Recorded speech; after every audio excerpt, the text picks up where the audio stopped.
बिस्मिल्लाहिर्रहमानिर्रहीम। अस्सलाम वालेकुम स्टूडेंट्स, मैं आपकी टीचर मिस फरहा जमील। उम्मीद करती हूँ कि आप सब खैरियत से होंगे। स्टूडेंट्स, हमने बाब सोम सीरत तैयबा सल्लल्लाहु अलैहि वसल्लम से सबक ग़ज़वा खैबर के बाद चंद वाक़यात पढ़ा है। हम ये चैप्टर पूरा कंप्लीट कर चुके हैं। आज हम इसकी मश्क करेंगे। तो बच्चों, इसकी मश्क में सबसे पहला सवाल हम देखते हैं, फ़तह खैबर के बाद सलाम बिन मशकम की बीवी ने क्या किया और इसकी क्या वजह थी।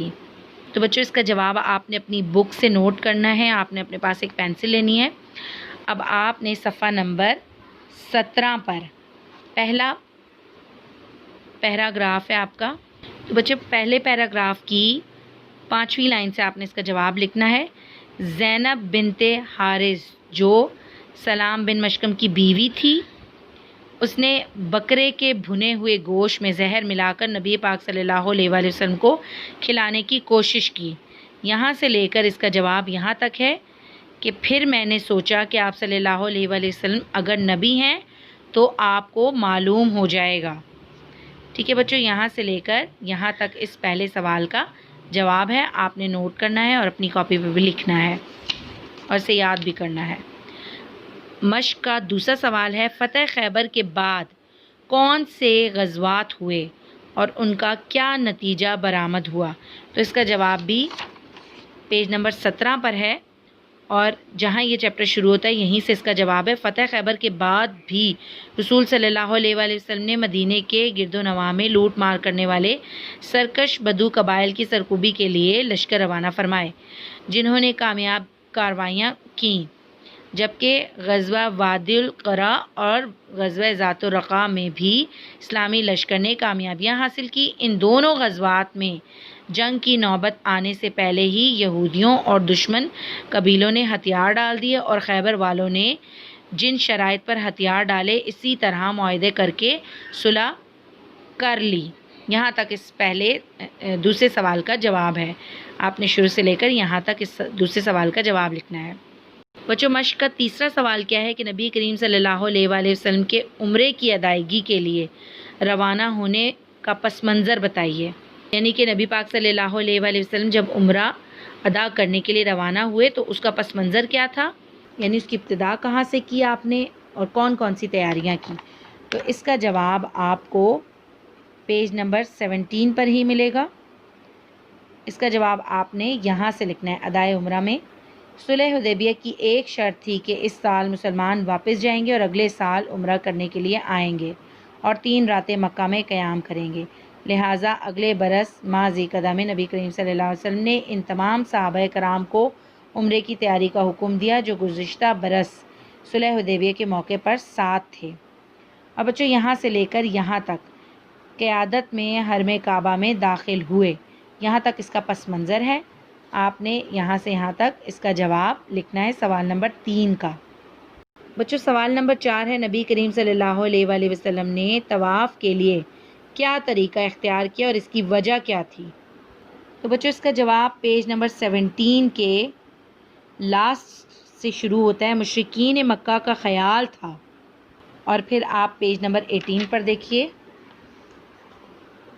कि मुसलमान मदीने की आबो हवा और माली तंगी की वजह से कमज़ोर हो गए होंगे, लिहाजा वो मुसलमानों की हालत देखने के लिए हरम काबा के अहाते में दारुल निदवा के पास जमा हो गए। यहाँ से लेकर मुसलमानों का मजाक ना उड़ा सके, यहाँ तक इसका जवाब है। यहाँ तक आपने इसका जवाब नोट कर लेना है। अब बच्चों, इसका 5वां सवाल क्या है, जंग मोता की वजह क्या थी। तो इस सवाल का जवाब आपके पास यहाँ हेडिंग मौजूद है, जंग मोता, सफ़ा नंबर 18 पर।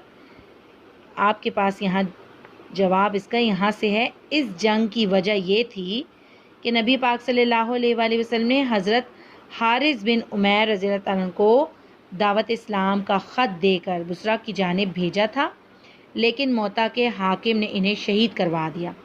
अब यहाँ तक आपने लिखा, उसके बाद आपने यहाँ से लिखना है, इस वाक़ये के जवाब में नबी पाक सल्लल्लाहु अलैहि वसल्लम ने 3000 मुजाहिदीन का एक लश्कर तैयार करवाया।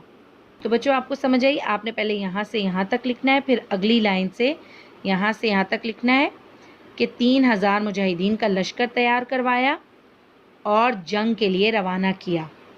آگے آپ نے لکھنا ہے اور جنگ کے لیے روانہ کیا.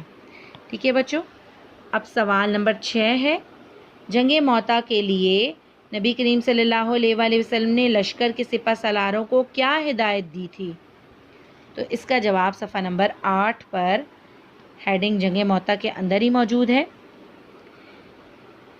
اس کا جواب آپ نے یہاں سے لکھنا ہے. آپ صلی اللہ علیہ وآلہ وسلم نے ہدایت فرمائی تھی کہ اگر جنگ میں زید شہید ہو گئے یا ہو جائیں تو جعفر ابن ابی طالب سپہ سالار ہوں گے. ان کی شہادت کے بعد عبداللہ بن رواحہ لشکر کی قیادت کریں گے. ان کے بعد مسلمان اپنی مرضی سے سپہ سالار منتخب کر لیں. یہاں تک اس کا 6 سوال کا جواب ہے.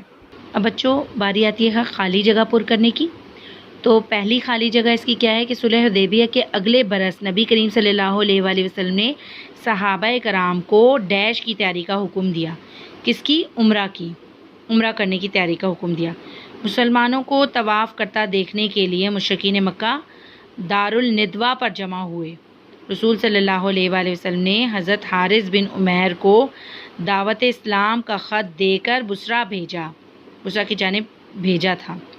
جنگ موتا میں مسلمانوں کا سامنا ڈیش جنگجوؤں سے ہوا، 1,00,000 سے زیادہ جنگجوؤں سے ہوا.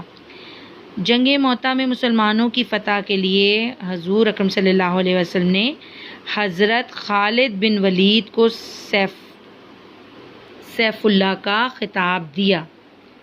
اگلی خالی جگہ ہے جنگ موتا ڈیش میں ہوئی. یہاں آپ نے تاریخ لکھنی ہے. جنگ موتا سن 8 ہجری میں ہوئی. تو بچوں یہ آپ کا سبق یہاں پر مکمل ہوتا ہے. بچوں چونکہ اس کے بعد جو سبق ہے فتح مکہ وہ ہم پڑھ چکے ہیں، لہٰذا اس سے اگلا سبق جو ہماری بک میں موجود ہے غزوہ حنین، ہم وہ پڑھیں گے ہمارے اگلے سبق میں. اپنا بہت خیال رکھیے گا. اللہ حافظ.